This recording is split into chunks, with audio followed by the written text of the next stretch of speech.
Hi, I'm Shannon Bond. Thank you for joining me today.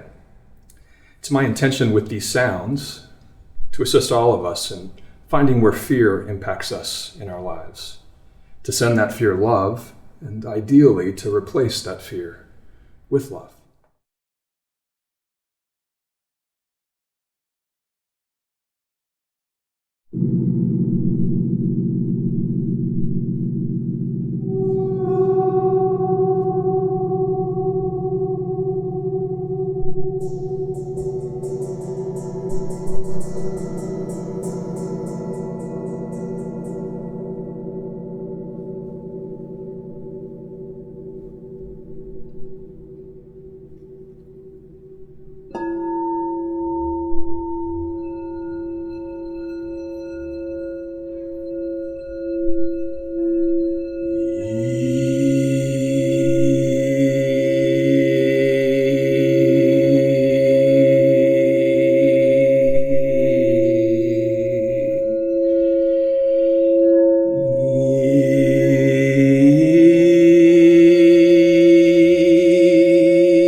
Hi there, welcome to another presentation of the Globe Sound Healing Conference. Today we have Rollin McCraty. Hi, Rollin. Hi, David. Hi there, welcome, welcome. Rollin McCraty, PhD, is a Director of Research of the HeartMath Research Center at the HeartMath Institute. As a psychophysiologist, Dr. McCraty's research interests include the physiology of emotion, heart-brain communication, and the global interconnectivity between people and the Earth's energetic systems. Findings from this research have been applied to developing tools and technology to optimize individual and organizational health, performance, and quality of life. Dr. McCraty has acted as principal investigator in numerous studies examining the effects of emotions on heart-brain interactions and on autonomic, cardiovascular, hormonal, and immune system function, and outcome studies to determine the benefits of positive emotion-focused interventions and heart rhythm coherence feedback in diverse organizational, educational, and various clinical populations. He's been featured in many documentary films such as I Am, The Truth, The Joy of Socks movie, The Power of the Heart, Solar Revolution, and The Living Matrix, which I did the soundtrack for. Did you know that? I did not know that. Cool. Welcome, welcome. What have you been up to lately? Answering emails.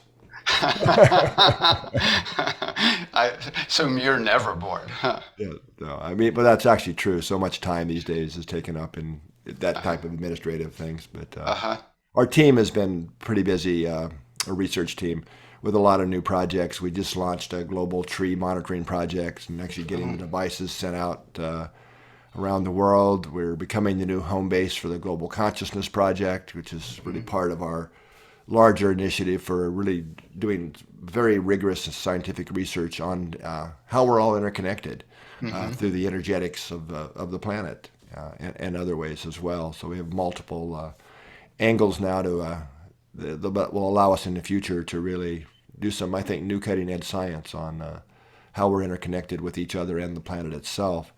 And then, of course, we've also recently launched a new app called the Global Coherence app, which allows us to measure the actual heart coherence, not just of individuals, which we've been doing for years, but of groups of people from anywhere in the world who are simultaneously engaged in some of the global events and activities. Like even a million people at once? Well, I mean, ultimately, that would be awesome if we could really get that many people, I mean, could the app actually track that many people? I mean, ultimately it could, sure. Cool. Excellent. Okay, so here's the big question we ask everybody. What if you had all the money in the world? How would you help humanity more than what you're already doing? You added that second part because my true answer would be I am doing that. Really am. If you had all the money in the world, you could take it to another level, right? Absolutely. I would just be expanding what we already do significantly. If it was all the money in the world, if it's all the money in the world, I'd be a dictator and I would just dictator and give it to everybody, right? It's funny. A lot of the people in the conference have answered that question by saying, I would do whatever it would take to show people that we're all one. Well, that's what I just talked about. One of our main project is really. I know, exactly. It's really excellent. Cool. Okay, tell us about your presentation today. Well, the presentation today, after we talked about ahead of time, is titled How Love Connects Us, the Science of Global Coherence and Interconnectivity. So I know this is obviously the sound healing conference, so I'm not exactly going to be talking about sound in the traditional sense of music and so on, but I'm going to be talking a lot about vibration and energetics and how vibrations are so important, and resonance, but at both the physiological level, how we emit literally measurable vibrations that we can measure that are detected by others and have effects on them, but also how that interconnects with and couples with the larger fields we all live within, the vibrations of the Earth's fields. And I suspect some of what I'll talk about, if you haven't seen my previous presentations on this particular topic, will be new and surprising to a lot of people. Excellent. I can't wait. Go ahead and blast off. So, all right, so let me share screen here, David, and we will get started. I know Zoom is taking a while to share screens these days, longer than it used to. Anyway, so I assume you can see my title slide there. Yep. Awesome. All right, well, let's get started. And if you have any questions along the way, David, or comments that you would like to make, feel free to jump in and clarify or do so. I'm really fine with that. Great, thanks. All right, so one of the things we talk a lot about here at the HeartMath Institute and HeartMath in general is coherence. And we spent a bunch of years back in the early 90s with my scientific advisory board trying to come up with what we're going to call this kind of work we were doing and debating it. And coherence ended up being the term. So a lot of people now, coherence has really emerged in ways that is really quite refreshing to see since that time. But the reason we chose coherence is that at a high level, coherence really embraces many other smaller, well, not smaller is not the right word, but important concepts. Synchronization, entrainment, resonance are all embraced under coherence. In science, coherence is central to almost every branch of science there really is these days. And it's used in the context of describing how well the parts or the subparts of a larger complex system are working together in a coherent way. So coherence always implies that you have harmony among the parts of a system. And obviously as human beings, we're extremely complex systems, any living system is. That there's harmony. And for that to happen, there has to be communication and connectedness among the parts. But a coherent system implies that it's stable and uses the energy efficiently, least action required. But it also implies that the output of a system is greater than the sum of the parts. So that's kind of why we chose that, because we were really among the first to really start talking about how well the system, at the systems level, all the parts are working together, whether we're talking about our own bodies and our internal function, but as I'll show in a minute, also socially and globally. This is always kind of a neat I think, perspective to start these kind of presentations with. And Ilya Praggnanalum, who was the Nobel winner in chemistry, actually demonstrated in chemical systems that when systems are far out of equilibrium, like I think we could easily say the planet is today, our social systems, financial systems, educational systems, you name it, are far out of balance. But what he showed was that small islands of coherence in this giant sea of chaos have the capacity to lift the entire system into a higher order. And that's really a lot of what about our work is about and what we're talking about today. So we certainly want to increase our coherence personally within our own bodies. And there's over 400 independent studies now showing that when we become more personally coherent, that has a wide range of benefits. Certainly better decision making, better stability in our emotional and mental systems, but a lot of health outcome benefits as well. We perform better, we feel better. Now, socially, we also talk about coherence, and that has to do with what's the harmony, how harmonious are the relationships in any group, whether that's a family, a work team, leadership team, sports team, doesn't really matter. And then we have actually developed new programs and just for increasing social coherence now in the last few years.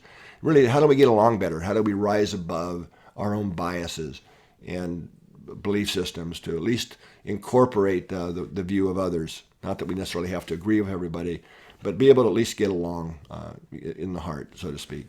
And then global, which is a lot of what I will be focusing on today. So one of the key concepts is synchronization when we're talking about human physiology.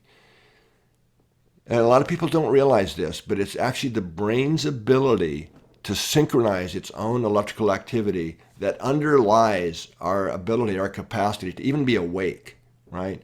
But certainly our ability to perceive, feel, focus, learn new things, remember, and perform well. So it's kind of the new focus, if you will, and new kind of understandings in my field, which is psychophysiology, is how in sync are things. So much we care much more these days about the synchronization than we do how much of a certain brainwave or these types of things that's going on. Excuse me. So I'm just going to kind of do a brief review here of some of the basics to get us started. So the slide you're seeing now, I'm going to start with a second comment here, that the heart sends far more information to the brain than the other way around. And that may sound like some new big discovery or something, but it's actually not. This has been known since the late 1800s. It's basic anatomy. In fact, the heart through the what's called the autonomic nervous system, which has the two branches, the sympathetic and parasympathetic. Parasympathetic, which uses the vagus nerves as its main nerve pathway, the two vagal nerves, which are the longest nerves in the body, and they're big, they're huge nerves. There's thousands of neural fibers in each of the two vagus nerves. And most estimates are that 90% of those neural fibers are carrying information from the body to the brain. So at best, it's 10% going down. And most of those afferent, as they're called, or ascending neural fibers from the basically, most are coming from the heart, lungs, and the organs in the thoracic cavity and abdomen are what this nerve is connecting us with, are literally coming from the heart and cardiovascular system. So in around the 1970s is really when the paradigm started shifting, when researchers started observing the activity of the heart. And first observation was that the heart, they literally used this language in the older papers of that era, is the heart was acting as though it had a mind of its own. Because you would have the brain sending signals down to the body and the heart telling it to speed up or slow down, but the heart would do exactly the opposite, acting like it had a mind of its own. Then in a little bit further research into this phenomena they were seeing that was kind of really shifting the paradigm of the day, they discovered that the activity of the heart, especially the patterns in the neural activity, was having profound effects on brain function. And we now know that the neural patterns from the heart go to every major brain center. But so the heart was not only modulating brain function, affecting perception, our emotional experience, and our capacity to self-regulate, but even in these older studies, somehow was doing it before to set up the brain to be able to perform all of its next activity. So interesting stuff in that era. And this was a big mystery back then, and how this was all happening. What they didn't know at that time in the 70s was that the heart actually does have its own intrinsic nervous system, technically called the intrinsic cardiac nervous system, or the heart brain. And if we were in a different presentation, I'd go show you pictures of this and go into more detail. But these neural structures in the heart was named the heart brain by the field of neurocardiology. So these neurons in the heart, we now know, have all the functions to literally be classified as its own functional brain. Short-term memory, long-term memory, neuroplasticity, neurogenesis, and all of these factors. So anyway, I'm not going to say more about that at this point. Yeah, excuse me again. So one of the tools we have to non-invasively understand the real-time dynamics that are going on in the communication between the heart and brain, because it's a two-way street. There's always constant communication going on. So it is and also the dynamic activity in our nervous system is what's called heart rate variability. Now, most people, I'd say everybody, probably knows what heart rate is, which is just how many times does the heart beat in a minute. But in reality, our heart rate is changing with each and every heartbeat, every single pair of heartbeats. And as you can see on the red line on the slide here, which is the electrocardiogram, if you look closely, the time intervals between each pair of heartbeats is slightly different. And this is normal. We want this variability. The blue line on top is what's called instantaneous heart rate, technically, but it's basically we're plotting the time changes. In this case, we're converting it to beats per minute equivalent. That's why it's called instantaneous heart rate. And then you connect the dots and you have what's the heart rhythm. So without variability, in other words, if the time between each pair of heartbeats was the same, the blue line on top would be a flat line. Not a good thing. That's a strong indicator of future serious health problems and really a depleted system. So we want variability. Now, you can actually start to see that in the blue line, that this is really what underlies our heart rhythm, that a pattern is starting to emerge. Now I'm going to show you a little bit more data. So we're still looking at the variability now, the beat-to-beat change in heart rate. And these two graphs are from the same person. The one on the left, which we now call incoherence, is the type of rhythmic pattern the heart is beating out when we're feeling things like frustration or impatience or anxiety, worry, these types of things. And you can see that it's a very kind of chaotic looking rhythm. This literally relates to a desynchronization in the activity of our higher brain systems and the activity in our nervous system. Things are out of sync. We're incoherent. And this is one of the so this feedback to the brain leads to a state called cortical inhibition. In other words, we can't think clearly. And this really gives us the physiological understanding of why when we get emotionally upset, we get angry at someone or frustrated, that we can say or do things, we blurt out the thing we probably didn't even really mean, out of anger, because our brain is literally inhibited. We really don't have the capacity for foresight to understand what our behaviors and our actions in the moment are, how they're going to affect the future. The graph on the right, on the other hand, this is from the same person, just a few, actually literally seconds later, where they used one of the heart math techniques to shift into a coherent state. And so now here you see there's nice high variability, a lot of vagal or parasympathetic activity going on, but it's a smooth, ordered rhythm. And this is what a coherent heart rhythm looks like. And this naturally emerges when we're feeling, not thinking, things like appreciation or gratitude or kindness. And it can be really simple. We walk out the door in the morning. It's one of those days. We happen to have one here where I'm at in Central California today. It's just a beautiful day, blue skies, perfect temperature. And you just walk out and you have that feeling of, Now, you may not be thinking that I'm appreciating or in a state of gratitude, but we are. We just have that inner feeling. So our heart rhythms naturally switch into this coherent state when we're having these types of emotional feelings. And it really does get down to feeling. And by the way, just as a quick note here, the patterns in the heart rhythm with about 75% accuracy can reflect a person's emotional state. So there's a fundamental reason for this that I won't go into. That's a different presentation to go into today, but just kind of talk a little bit about how the heart and brain literally get in sync.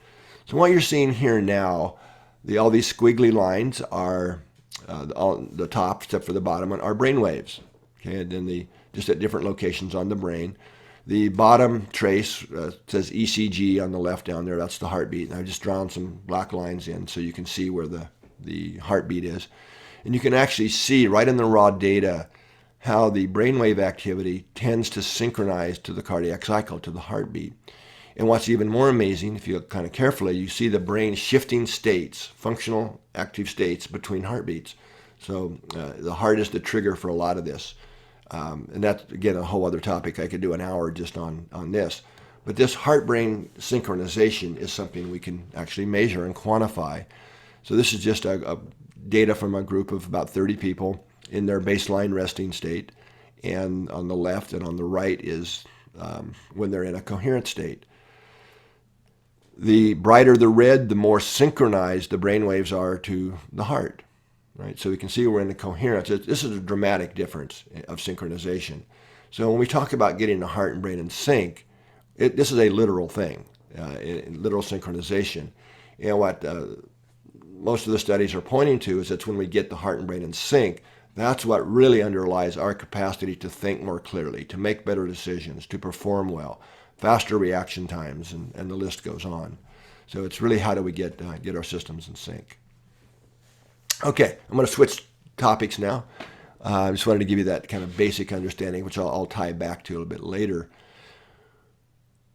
We know that when we're in a heart coherent state, that we are radiating a measurable, more coherent magnetic signal into the environment, and that can be detected by others, and it has measurable effects, and I'll show you some examples of that.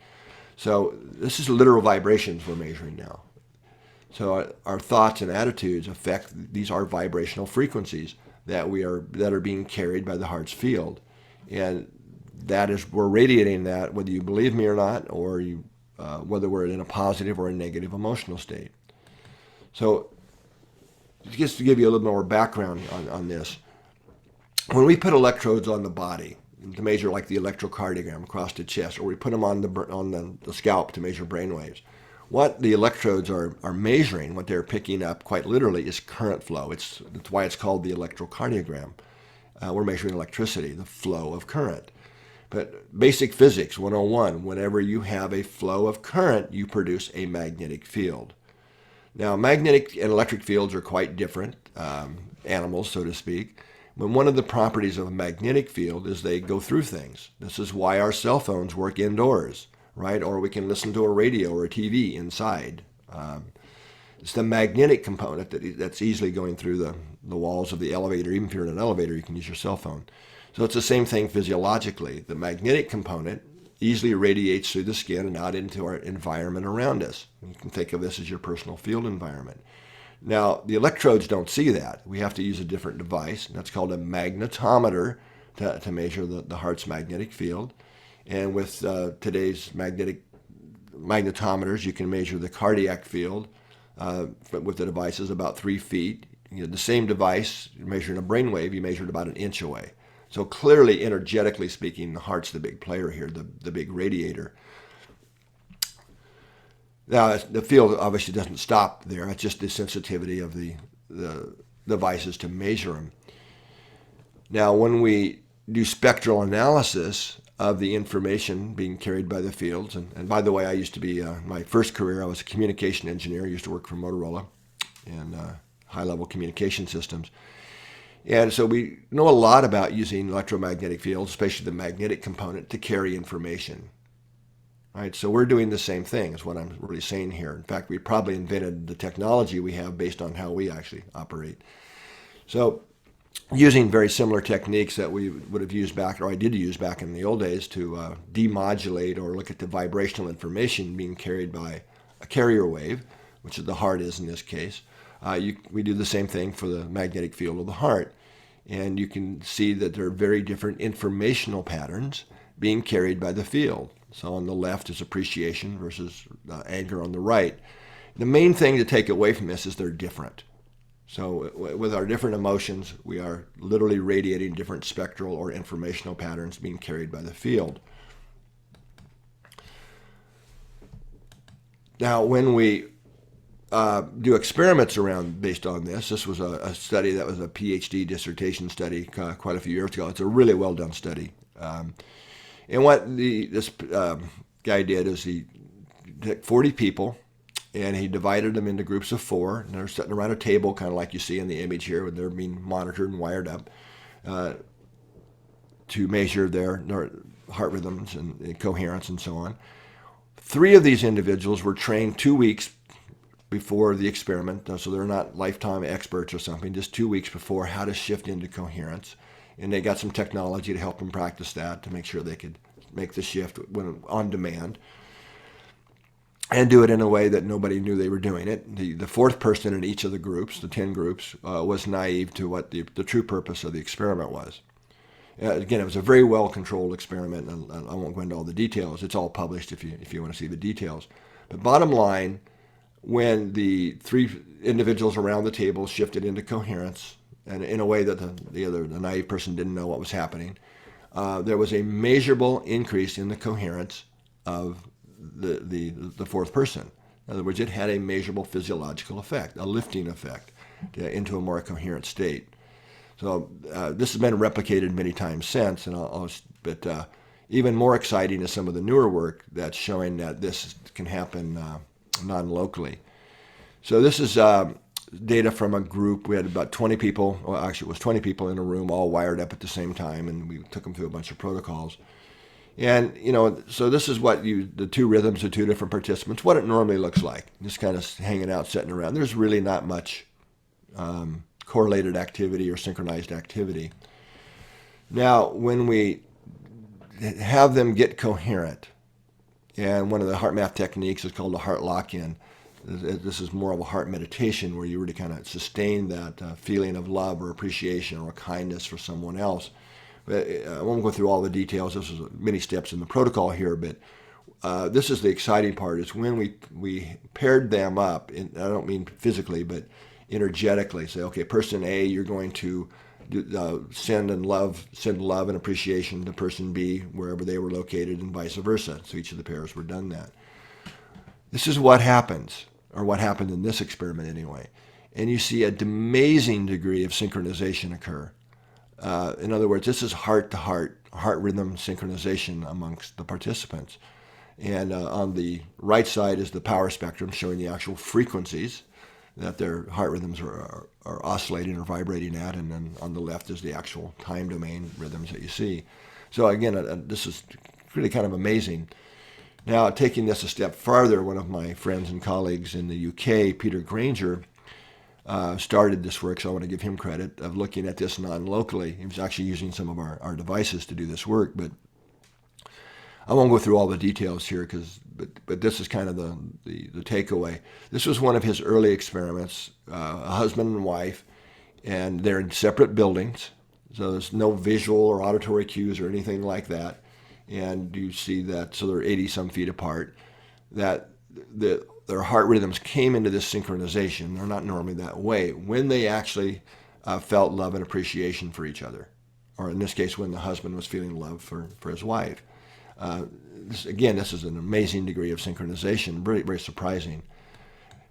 Distance doesn't seem to matter. This is another experiment of another married couple, a different couple. In this case, they're over 5,000 miles apart, one in the UK and one in the US. And when they have this emotional feelings of really feeling love and connected with each other, they come into synchronization, like you see here. So with a number of experiments now, we can truly say that it's love that connects us. It's really, yeah. Go ahead, David. So this is not electromagnetic, you're thinking, and this is quantum, right? Well, that's always a slippery slope for me. I actually think it could be electromagnetic. The electromagnetic does go that far. Well, certainly. That's where I'm actually going to head next. What could explain this? It's a good question. Now, and let me preface this, being you asked that question. Where, in fact, I am going to head is, I think, a plausible mechanism that can explain these type of findings, that we are actually connected through the larger electromagnetic fields of the planet. And I'm not saying it's the only way that we're interconnected, but it's certainly one that we can, that's very plausible, and it's one that we can measure and test So this actually moves us into the global coherence work, to GCI, which stands for Global Coherence Initiative. I'm sorry, David, do you have a question or a comment there? Excellent, thanks. Yeah, so GCI, Global Coherence Initiative, is very much a science-based project that has two sides. There's the science, but then there's also the side of really helping people lift themselves into more coherence and organizing large groups of people where we see an amplification effect to come together in heart-focused love and with a specific intention to help facilitate the shift in the global consciousness from the instability we now have and the discord and not getting along very well to more compassionate care and cooperation and increasing peace. So some of our high-level hypotheses, well, the first one's not a hypothesis at all, but basically the Earth is constantly bathed in electromagnetic fields. This is well known, well established. So we all live within the geomagnetic field, for example, and I'll show you what these fields are here shortly. So what I'm suggesting is that the sea of fields that we all live within, the solar and earth fields, really affect and connect all living systems on the planet, including us. But whether it's trees, plants, animals, we're all in this field and all connected to it. So we're in this common vibrational field we're living in. I'm also suggesting that we're all contributing and feeding the field with our own positive or negative vibrations, literal vibrations that we can measure. And these are based on what we're feeling, our thoughts, our interactions with others, how those are going on, whether we're judging others or have separative feelings, these types of things. So when large numbers of people come and work together to create heart-centered states of like love and compassion, this literally broadcasts and radiates a more coherent signal into the field environment that can help lift and benefit others and help lift and offset the current planetary waves of fear and incoherence. So that's just kind of a high-level background. You have a little shout out here to really the father of the field in a way. It was Alexander Chasovsky, who was a Russian astrophysicist who was drafted into World War I.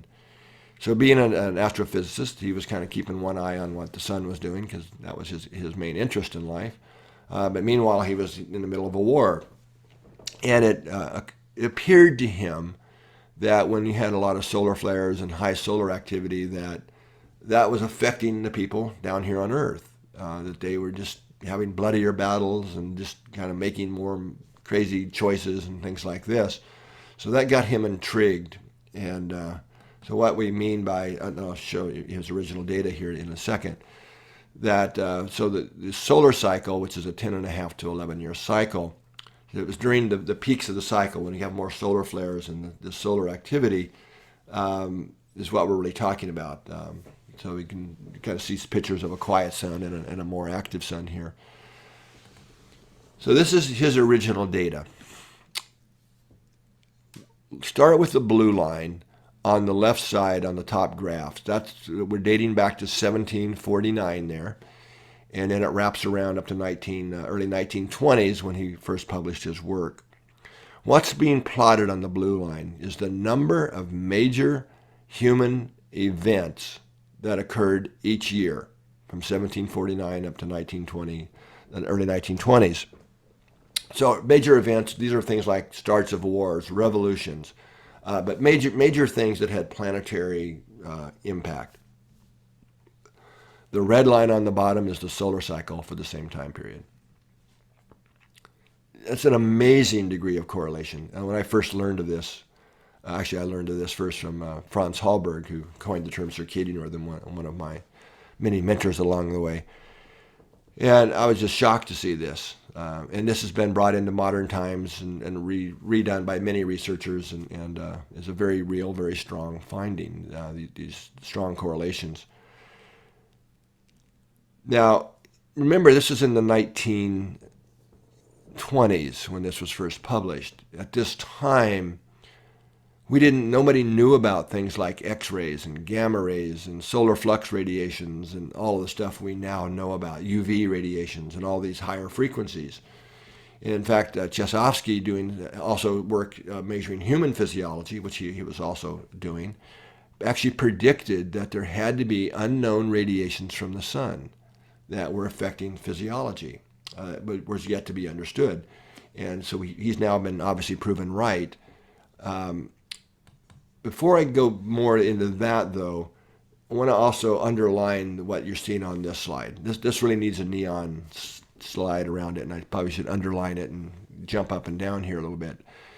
So during these solar peaks, which is the greatest periods of unrest and things that Chesovsky was monitoring, are also the greatest periods of human flourishing. Now, these studies have looked at cultures all around the planet, independent of each other, and this is a global thing. So, in other words, we're developing more collaborations and more discoveries in the arts and just flourishing, human flourishing. So what I would invite you to, or how I would invite you to think of this, is that when we are in these solar peaks, and remember that the sun has a huge magnetic field. In fact, Earth and all the planets are within the magnetic field of the sun. We now know in a measurable way the sun is emitting more energy. It's just in higher frequency spectrums that weren't known back in the 20s and 30s. UV, X-rays, gamma, I mean, the list goes on, that we now know and can easily measure. So these are energy sources that are filtering down into the planetary magnetic system and then into us who live in that system. So what more and more studies are really trying to show us, or are showing us and indicating, is that this is a type of energy that we can actually use, that we do utilize. We absorb and use these types of frequencies. So in other words, we don't just get energy from the food we eat. There's other energetic sources of nutrition. And we published quite a bit of work on this scientifically. If you're interested in the scientific details that I don't have time to go into here, there's a lot of papers published on the heartmath.org website under what's called a research library. It's organized by categories, and there's a section just on these papers. So basically, when what this is suggesting is when there's higher energy into the system, dependent upon how well self-regulated we are, how mature we are, it really determines how we use that energy. Right? Do we create more fusses and drama, and if you're politicians, start wars and so on? For most ordinary people, it just shows up in more arguments and driving accidents and a lot of different things that correlate with this, and crazy behaviors in the stock market and stuff. Whereas if we're more mature and self-regulated, we take that energy and we use it to collaborate with others, to get along better, to invent new things, to flourish, to make new music, new arts, be creative, these types of things. So anyway, I just really wanted to emphasize that it's really good. It comes down to our capacity to be responsible for our own energetics and what we're feeding the field. So, obviously, to do science, we have to measure things. So you could think of where I'm going next as literally listening in on the Earth's energetic systems. So to do this, and I wish we didn't have to do this ourselves, but we did, because it's the only existing system designed to measure the resonant frequencies in the Earth's fields. These are ultra-sensitive magnetometers. This network is called the Global Coherence Monitoring System. So we currently have these monitoring sites in northern Canada, here one where I'm at in Boulder Creek, California, South Africa, Lithuania, Saudi Arabia, and New Zealand, and we would have had another site, or probably maybe two in by now if it hadn't been for the pandemic. And these are quite expensive to do, and really it takes a lot of time and energy to get these sites in. But these are ultra-sensitive magnetometers that are specifically designed to measure the resonant frequencies and the moving aspects of the magnetic fields that we all live within. So what the site looks like here where I'm at in California. The magnetometers themselves, you can't see, they're actually buried underground, about 3 feet or so. But we have these, as I said, sites around. These are all time-synchronized, calibrated magnetometers that are ultra-sensitive to these vibrations in the Earth's fields. So I'd like to invite you to kind of time travel back to when you were in science class, back in what I was high school or junior high, I think it was for me. And we got to dump iron fights, or most of us did, on a glass plate, and you put a magnet under it, and they all kind of dance around and show you the shape of the field of whatever the magnet you had, whether it was a bar magnet like you see here, or a ball, or whatever. The fields are different. But like in the image you see here, just recall that those iron filings line up in lines like you see here. It's not this homogeneous black blob. So what this is also showing us is what are called magnetic field lines, or flux lines, as they're sometimes called in the science side of things. So these are literal magnetic field lines. Now what they didn't teach us back then, at least not me, is that magnetic field lines can act just like the strings on a guitar or any stringed instrument. You can pluck them and they vibrate. So just like say a guitar string, depending on the length of the string and the tension, you set its resonant frequency, the note that it vibrates at. So the geomagnetic field of Earth, which is a pure or a static magnetic field, just like you could kind of think of it as a giant bar magnet in the center of the Earth. Of course, it's not really that, but functionally it might as well be. So we have these magnetic field of the Earth, the geomagnetic field, so our compass is tuned into. It's just radiating out into space around Earth, many, many thousands of miles. So they're very long field lines for the most part, the outer field lines. So they have a low resonant frequency. Now what's plucking the strings of Earth is the solar wind. So the solar wind is the high energy particles and plasma, as it's called, that's being blown out of the sun at these unimaginable rates that's kind of hard to even conceive of. But the solar wind travels at about 1,000,000 miles per hour on a nice, quiet, normal day. And it's strong enough that when it hits the Earth's magnetic field, it pushes it in towards the Earth on the daytime side and stretches it out on the nighttime side. But meanwhile, Earth is turning. So is the sun. So there's this complex interplay of the solar wind traveling by and plucking and ringing the magnetic field lines of the Earth. Now, the technical term for this is called field line resonances. Now, this is a really neat image that is relatively new. This only came out maybe 2 years ago at most. So NASA recently put up 5 low-orbit satellites specifically to study and visualize the magnetic field of the Earth. So this is not an artist thing here. This is actual data from this network of satellites. So the little blue ball you see in the center is Earth. And you can actually see here the complexity of the Earth's field. But if you look closer, you can actually see the vibrating of the field lines. You can actually see it here in this data. So we're living in this sea of vibrating magnetic field lines. Now, when we measure these down on Earth with the Global Coherence Monitoring System, one of the primary, not always there, but one of the main primary resonant frequencies of the field line resonances, the vibrating field lines, is 0.1 hertz in frequency language.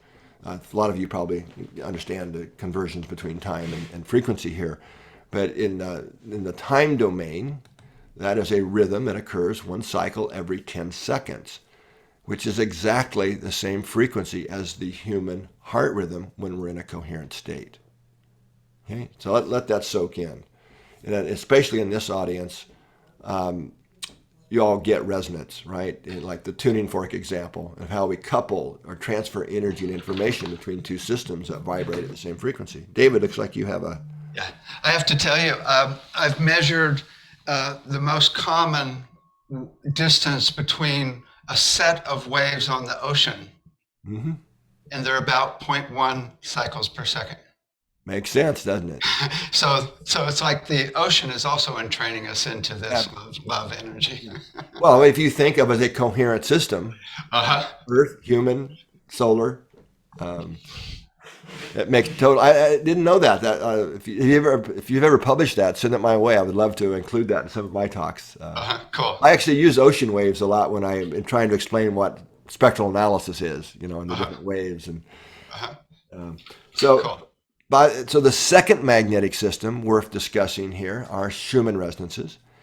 And there's a lot of nonsense, let me say this up front, on social media about Schumann resonances. That just isn't true. I mean, just half-baked claims being made.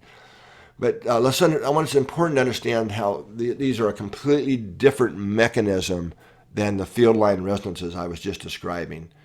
So Schumann resonances are magnetic waves traveling around the Earth that are trapped between the bottom of what's called the ionosphere and the surface of the Earth. So the ionosphere is a relatively thin layer of highly ionized gas, which is called plasma, fourth state of matter in physics. So plasmas have a lot of kind of neat and special properties. So the ionosphere starts about 50 miles up from the surface of the Earth and is about 100 miles thick or so, depending upon time of year and seasons and so on. And solar radiation that really ionizes this layer. Now, the ionosphere is really important, as is the geomagnetic field for life on Earth. It is a primary shield that shields us from a lot of stuff that we don't want to get hit by, cosmically speaking. So this is a cavity. If you're familiar with magnetrons, think of it like that. So when magnetic waves get created in this cavity, if they fit the geometry, they become standing waves. They amplify each other, and the technical term is globally propagating standing waves. Just means they're everywhere all the time. But if they don't fit the geometry, they dissipate and go away very quickly. And for this crowd especially, I think you probably can grasp this concept of having to fit the resonance and the geometries here. So the first, and these, they're called Schumann resonances because they were named after a German mathematician, Alfred Otto Schumann, who mathematically predicted that these things had to exist. Now, one of the properties to understand this, by the way, of the ionosphere, of the plasmic shield, is that they act like mirrors to magnetic waves, to lower frequency magnetic waves. So they bounce off, right? So that's why they create this cavity. In fact, this is how ham operators work. They send your radio signal up because you can't send it through the Earth, and it hits the ionosphere, bounces off, and that's how somebody in the U.S. is talking to people in England or China and so on. And if you're lucky and you get a second bounce, then you're talking to people in Australia and New Zealand and South Africa and places like that. So hopefully that gives you a little context here. These waves bouncing around have to fit the geometry. So when they were first measured experimentally in 1960, it was instantly recognized that the first Schumann resonance, 7.83 hertz, is very similar to brain waves, the alpha rhythm. It's actually right at that crossover point between the theta and alpha rhythms in human brain waves. But here's the thing, that a lot of people just know about the 7 hertz one, 7.8 hertz. But there's 8 Schumann resonances. And even some of the second resonance frequencies are actually stronger in magnitude than even the 7.8. But they all overlap human brain waves. Okay? And experiments have been done now where we measure Schumann resonances and human brain waves, and we see a regular periodic synchronization of our brains to the Schumann frequencies. Now, earlier I mentioned, I don't know if what I'm about to tell you really means anything. It probably does, but it's really interesting to me anyway.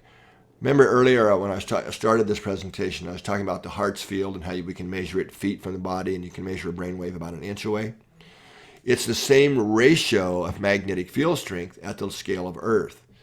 In other words, the field line resonances, which overlap, are resonant with the human heart rhythms, are many times greater in magnitude than the Schumann resonances. They're tiny in comparison. They're kind of riding on the field line resonances, in fact, kind of like the ocean wave example, where waves riding on waves. So it's a very similar ratio between our biology and most animals and the Earth itself. So I just find that really interesting. So basically, it sounds like you're saying that the field line resonance, the main electromagnetic field created by the energies from the sun, is light years, way more stronger than the Schumann resonance. In effect, is way more. Well, actually, not from the sun, but from the field lines of the geomagnetic field of Earth vibrating. Which comes from the whole cosmos besides the sun as well.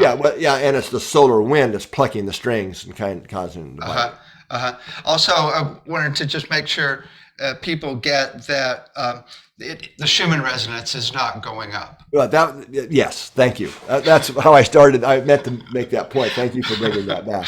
I get I've been interviewed so many times. Seems like every 2 years somebody publishes first time ever we've measured 30 hertz Schumann resonances. Consciousness is changing. And I'm going, no, they're exactly the same as they were when they're first measured in 1960. And the 30 hertz has always been there. You just have a magnetometer that doesn't have the sensitivity to see it most times. And do your homework before you start, One person showed me a chart, and I looked at it, and I went, "You're looking at the amplitude, not the frequency." Right? The amplitude had gone up, not the frequency. Yeah, well, and the amplitudes do change seasonally. Mm-hmm. There is a yearly rhythm in the amplitudes of the Schumann resonances, anyway. Cool. Glad we got that. Yeah. Thank you for bringing that up, David. That's a good thing to help clarify. All right, so taking this a little step farther, this is an early study kind of published that kind of really changed our paradigm, our way of thinking. And this was a relatively small study. It's a group of people all located in the state of California, but they're located all across the state. We had some quite literally in the southern part, some in central California here, some in northern California. And they wore recorders. In fact, I've got one laying over here that look like this. Or actual heart rate variability recorders that you put electrodes on. You just wear these things under your shirt that are ambulatory. It means you wear them just as you're going about your normal day. So they wore these things 24/7 for 30 days. So we had continuous heart rate variability data, which gives us a measure of autonomic nervous system dynamics for 30 days from this group of people spread across the state. Now, the original purpose was to look at the correlations in the solar and geomagnetic activity and how that might be affecting our nervous system. And a lot of really cool findings from that. But that's not what I want to tell you about. The surprise came when we time synchronized it. In fact, the recorders are have time clocks in them, so you can synchronize them. When we time synchronized this groups of data and just averaged it together, I'm not even sure why we did it, but we did. We expected to see just a noisy flat line. I mean, after all, why in the world would the beat-to-beat change in my heart rate variability have anything to do with somebody 500 miles away, and vice versa, right, in this group? That is clearly not what we found, and we spent months trying to make this go away, to really make sure we hadn't made any mistakes. So I guess it's the black line and whatever that kind of bluish color is there. This is the HRV, the time synchronized average together HRV of the group. Anything but a flat line. What this is showing us quite clearly actually is that the lower frequency heart rhythms of this group of people across the state were synchronized. Right? So the only thing that we could come up with that could explain this would be that if we're all resonating with and being brought into sync through a field that we were all exposed to. One of the hypotheses I started this presentation with. So the red line is the power of the resonant frequencies in the Earth's field. And you can actually see the correlations here. I mean, it's amazing. In the first half where it says in the Earth's field of this graph. So life would have it, we're kind of lucky that there was a major magnetic storm, what's called X-class solar flare in the middle of our study. It's the center part where it says storm. And what you see here is that the resonant frequencies really plummet, but the group's HRV actually goes up together as a group before it becomes kind of unsynchronized. And that's a whole other explanation of a what's called the solar radio flux that got emitted during that, which is also a positive thing that for our physiology. And then, but basically you see everything get out of sync. And then as things settle down, we start seeing everything's come back into synchronization again. So it was just a really neat example, but the big takeaway here was the synchronization, and I showed this with a lot of my colleagues and friends, and they were all like, man, this is the most important thing we've ever seen. Now when we just take that first part during the normal times of when we're not in the middle of a solar flare and do a spectrum of it, on the right you see that it's exactly the same frequency. The spectrums exactly line up, even though there's a slight phase difference, which you would expect between the Earth's rhythms and our physiology.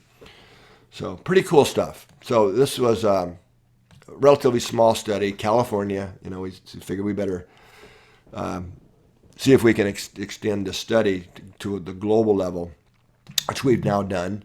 Some of this we're still publishing work around this, but so this was called the International HRV Synchronization Study.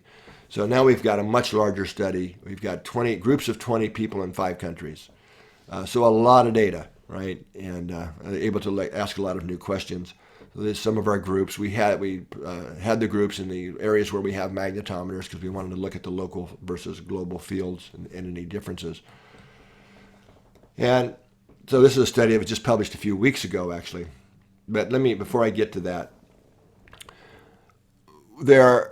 so here we're looking separately at the Schumann frequency, the power, if you will, how stable are the resonant frequencies in the Schumann bands, versus the field line resonances, the 2 different mechanisms. So the black lines is the magnetic field data in those 2 different frequency spectrums. The blue line in both cases is the participants from these groups around the world's HRV. Okay, and it's a little more complex than I have time to explain today, but this gives you the pretty much the gist of it. That we see that there are people globally distributed from all these countries that rhythms are not only in sync with each other, but are amazingly synchronized to both the Schumann frequencies, resonant power. The stronger the resonant frequency, the more in sync, right? And the same thing with the field line resonances. I mean, when you can see it this clear in the data, these are high, very strong correlations. Looking at this, it looks like the Schumann resonance synchronizes the people more than the field line. Well, it's a little more complex than that. But, okay. But yeah, and the Schumann resonances are actually more stable in terms of everywhere all the time than the field line resonances as well. But the magnetic strength of in fact, you can see it here if you look on the right side of the graphs. The field line resonances are in 600 to 800 picoteslas. Schumann resonances are 4 or 5. I mean, that really shows you that difference that we were talking about earlier in the field strength. Okay, now in the middle of that study, we organized it so that all of these groups around the world did a 15-minute heart lock-in at the same time. So we got all the time zones worked out, and what you're looking at here, this is from the Lithuania group, was the degree of synchronization over a 24-hour period. That at the individual level, I got to fix this one slide. It says 19, there are actually 20. You can see it on the right. Individuals in each group. So here we're looking at how in sync with the Earth's field over 24 hours at the individual level they are. So on the left side is kind of in this case, I think it's the day before, the day they did the heart lock-in, but they all kind of look similar. And then if we look at the one on the right, this is the synchronization with the Earth's field on the day after doing this 15-minute heart lock-in. Pretty amazing shift and change there. All the positive correlations and pretty strong effect. Now I could sit here and go slide after slide and show you all the groups, but I'm not going to waste your time because they all look just like this. This is another one of those surprising findings I would never have gone out on a limb and predicted. So in other words, just being in a heart coherent state for 15 minutes not only increases our own internal coherence, and the coherence in the fields we're radiating, which in the study, by the way, we also looked at the synchronization among the people in the groups, which was significantly increased, pretty dramatically. In other words, people in the groups were more in sync during that 15-minute heart lock-in. But it had a carryover effect that increased their synchronization with the resonances and the rhythms in the Earth for the next 24 hours. So talk about getting in sync across multiple levels and scales. So it's interesting. So it seems like you're probably going to talk about this, that mass meditations could be one of the biggest ways to change the planet, but it also works on an individual level as well. Yeah, right. Yeah, yeah. And mass meditations, we actually, that's a great, I didn't pay you. You didn't know where I was going, right? I thought, I don't want to steal your thunder here. No, you're not. But I mean, it's a great transition into the Global Consciousness Project. Perfect. Which is one of the best systems that I know of for measuring the effects of mass meditations and other global events.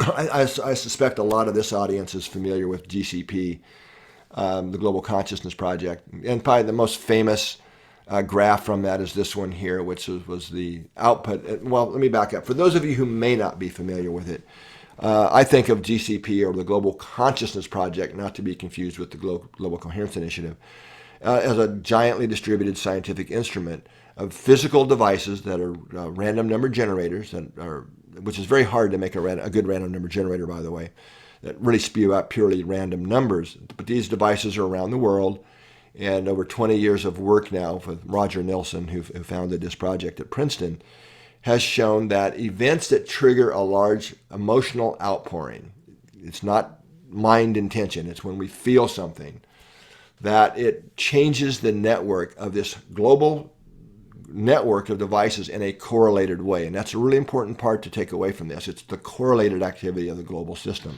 I'm sorry, so in this system, instead of those 10 or 20 devices that are on the Earth or 3 feet under, this is actually connected to people? No, these are physical devices in people's homes or labs that are random number generators just spewing out random numbers. And how many are there? Well, at the time of this, when 9/11, which is what I'm showing here, I think there were about 120 at that time. Okay, now there's a lot more. No, it's actually a lot less now, but I'm going to get to that. Okay, cool. Fixing to be a whole lot more. But anyway, so this is the 9/11 data, which showed the largest single event effect on this network, becoming basically a coherence of, or you could think of this as a coherence being introduced into these physical devices. Now, it's important to maybe, just because everybody likes to talk about quantum, this is my one place that I'll bring in quantum, in that these devices are based on quantum tunneling principles. That's what the source of the random numbers are. So somehow, most of us that are involved in this project feel that it's a global field effect that is somehow at a quantum level changing the behavior of the tunneling across these devices that create the source of these random numbers.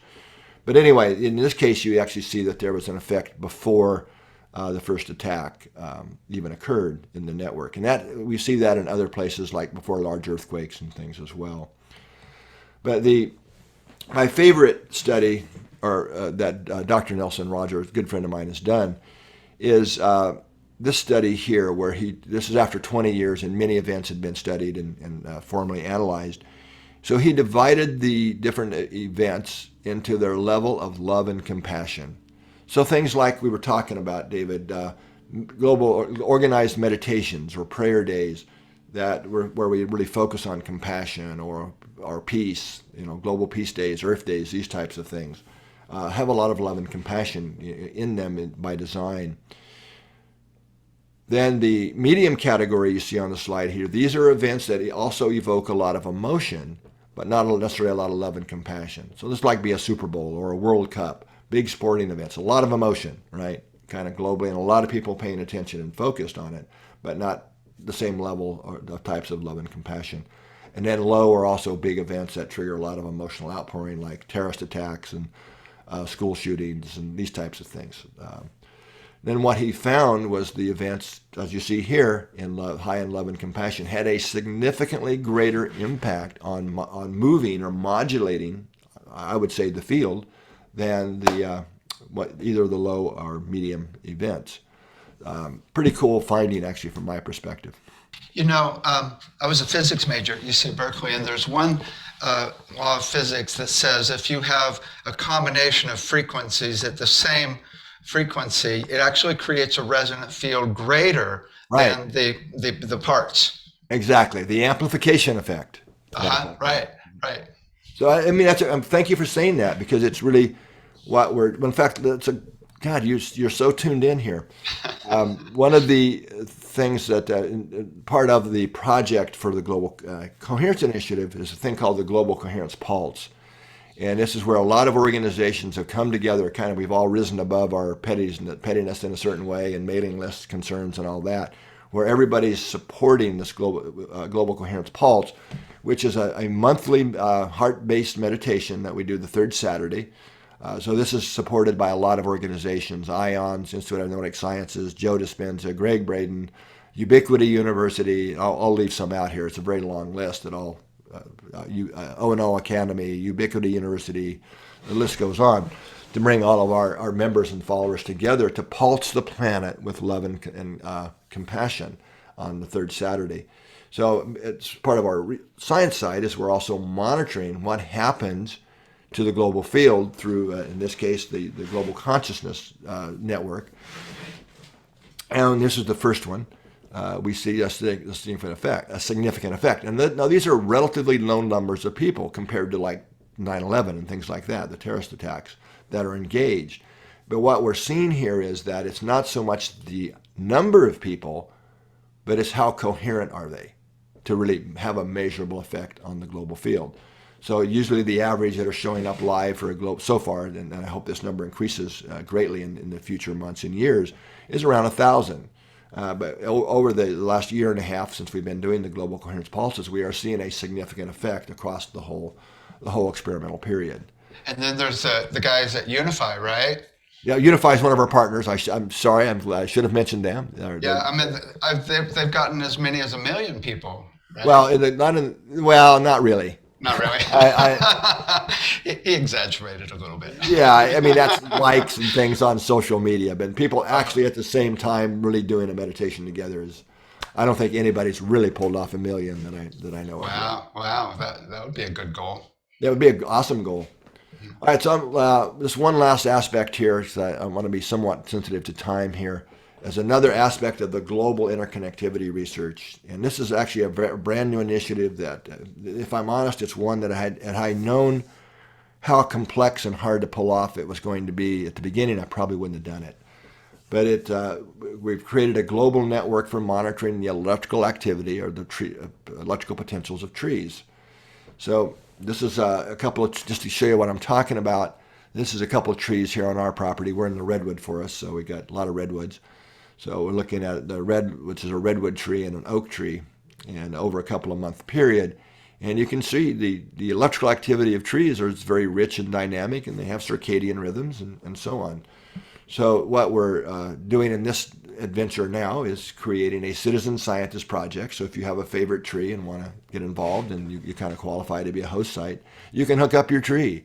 And so this is a network where you have a little device that's called a remote tree unit. You put on your tree and a couple of electrodes in the tree, and then it sends the data by a radio link back to a base station in your house, which is connected to your Wi-Fi, which then is connected back to a server, so you can see your own trees data, but also all the trees around eventually the world. So we just launched this and are actually sending out the devices a couple weeks ago. Been many years in the making, a lot longer than I thought it would take. So anybody who might be interested, you want to measure the frequencies of your trees and the vibrations, you can go to treerhythms.net is the official website, and there's an application form. You can tell us about your tree and so on. And there is a cost. It's $600, which is far less than it costs us to make the devices, but to become a citizen scientist and get involved.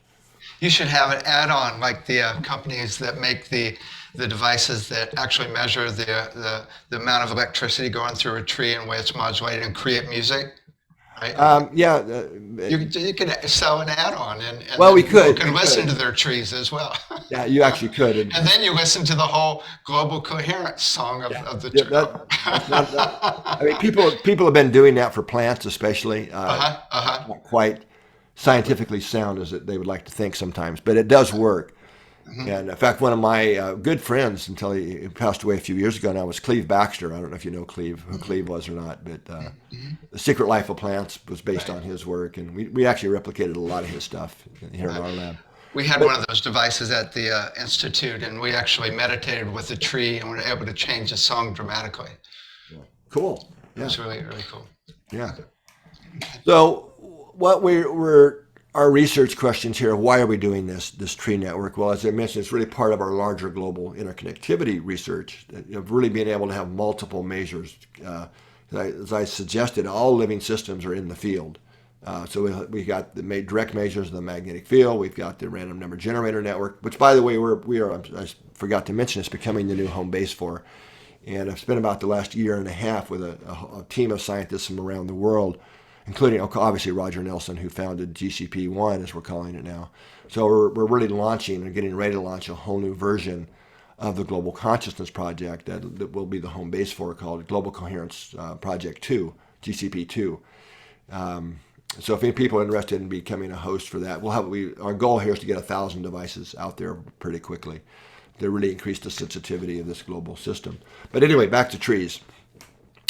So we'll be looking at a correlated way globally, do the electrical responses of trees correlate or respond in some way to events like with the the Global Consciousness Project, that trigger these changes.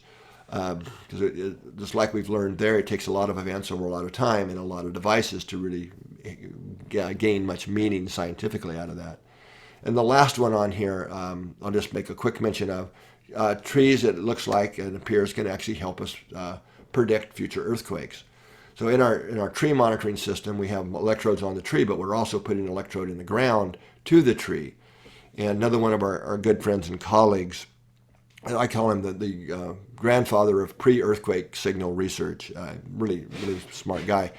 And he's now shown over a whole career that when rocks are under pressure, like in a fault zone, that they literally turn into batteries. They create electrical currents. And this is a whole new mechanism that wasn't understood before his work, that travel through the earth and up to the surface of the earth and even ionize the air. That's a whole, that explain a lot of the observations that have been made long before earthquakes, like weeks before earthquakes in some cases.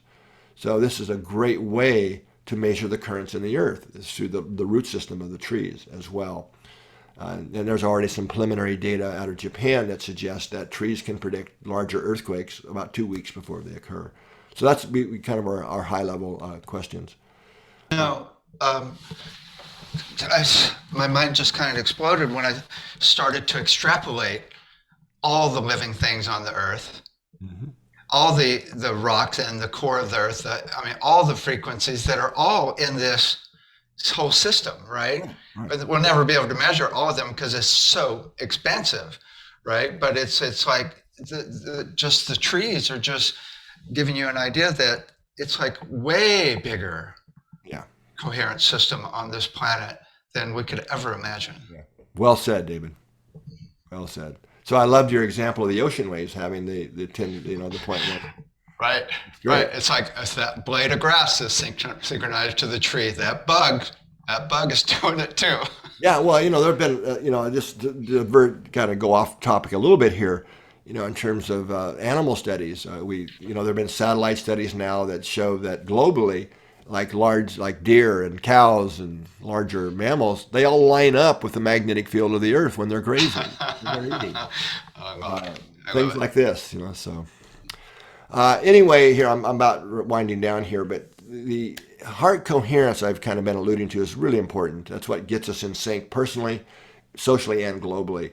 So there is some neat technology, relatively inexpensive technology, that lets us learn how to measure our own coherence and do practices to shift our own physiology into a more coherent state, and all the benefits that come from that.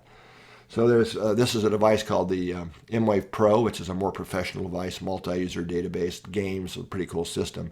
That would be used more by biofeedback professionals, doctors, wide range of healthcare professionals, whether it's mental health or rehabilitation clinics use these. There's many thousands now of certified heart math practitioners in the health space. But then there's also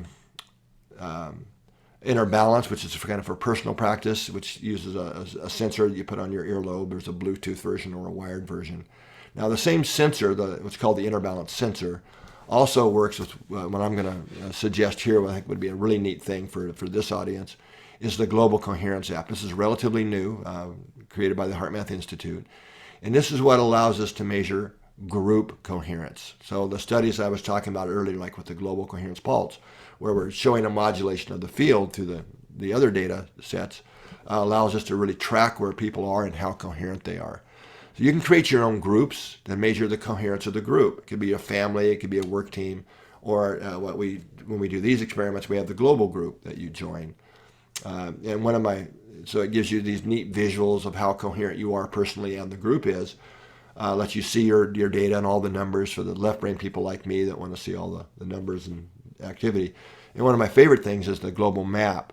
So all the little pink dots you see in the map on the right there are actual people. They're little, from my way of thinking, they're literally points of light, adding light to the earth, to the planetary field.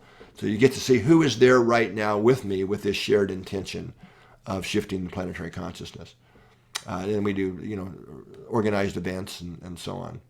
So kind of bottom line, as I end this, what I'm really would encourage you all to leave this presentation with is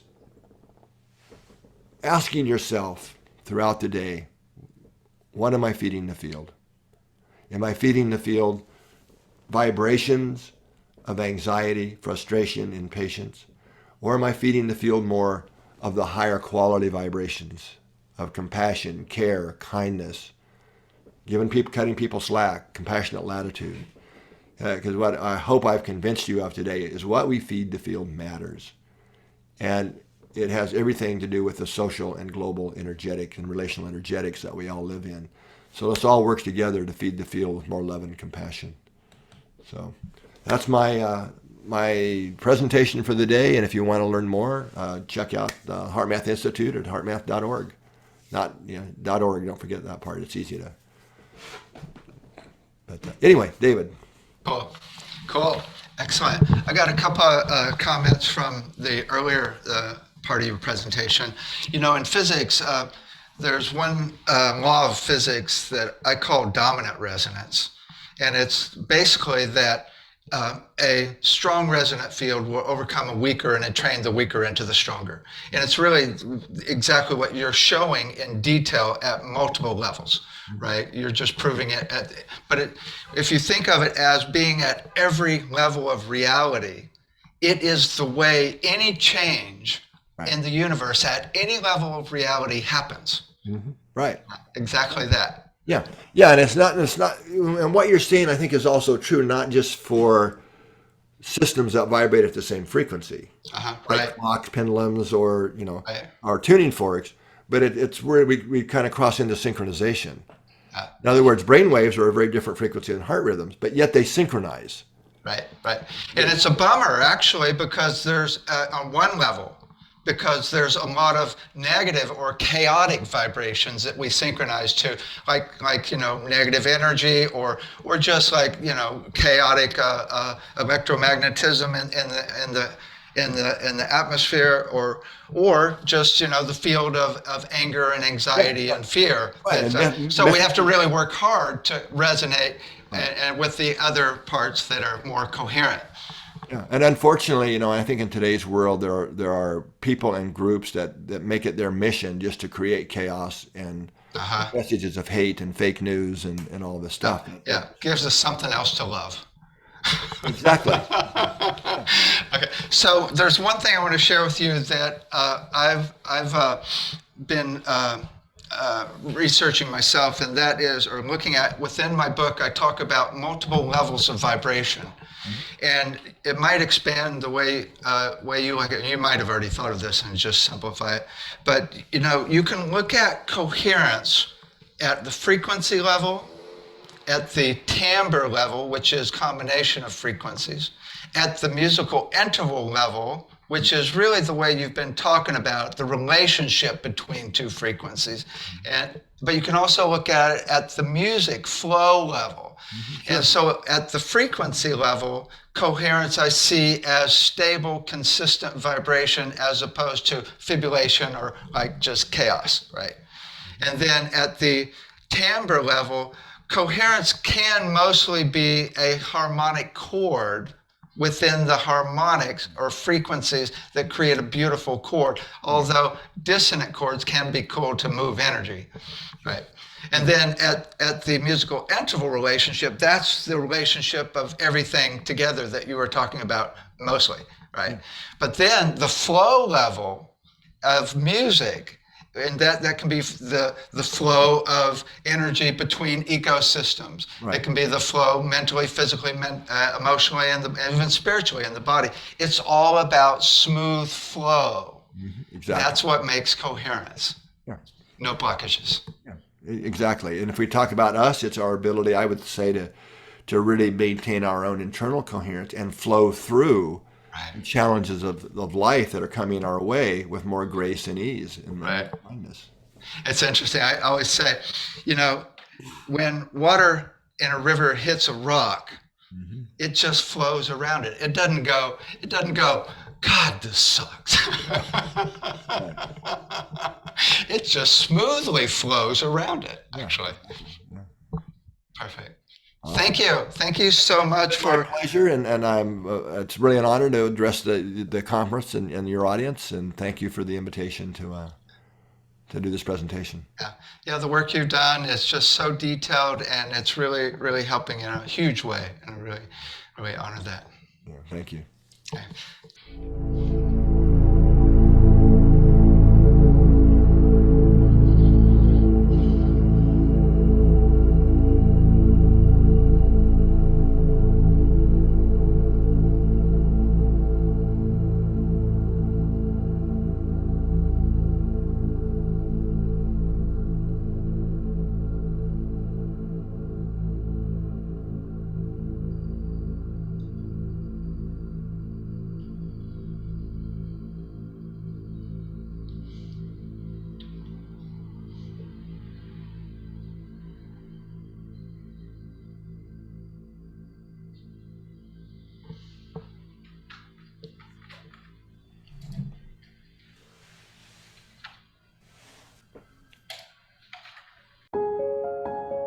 This has been a presentation of New Earth One Network, your home for New Earth living.